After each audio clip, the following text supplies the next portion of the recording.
Nursing मध्ये एकजूट नाहीये, नर्सिंगचे पोरं कधी एकत्र येऊ शकत नाही, ते काहीच करू शकत नाही.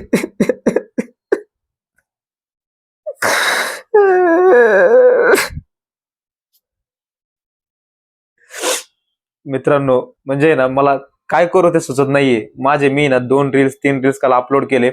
त्याच्यावर तुम्ही एवढा भरपूर नर्सिंगवाल्यांनी ना प्रतिसाद दिलाय की त्याचे ना म्हणजे एका 2 रील मध्ये माझे 700 फॉलोअर्स वाढलेत यार.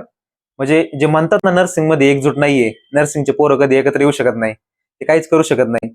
भाई तुम्ही दाखवून दिले की एक नर्सिंग कम्युनिटी काय करू शकते. भाई आपण नर्सिंगवाले, जर नर्सिंग मधला जे एखादा मुलगा काहीतरी करायला बघतोय, स्वतःचं पॅशन फॉलो करायला बघतोय, तुमचं काम बनते त्याला सपोर्ट करणे, तर तुमचा एक फॉलो त्याच्यासाठी खूप महत्वाचा, खूप मोलाचा ठरेल. नर्सिंग मध्ये किती पॉवर आहे आणि नर्सिंगचे पोरं काय करू शकतात. ह्या मंथच्या एंडिंग पर्यंत 5,000 फॉलोअर्स झालेच पाहिजे राव. बघूया होतात आहे का, नर्सिंग मध्ये खरंच तेवढी पॉवर आहे का नर्सिंगच्या आपल्या पोरांमध्ये, खरंच ते फॉलो करतात आहे का.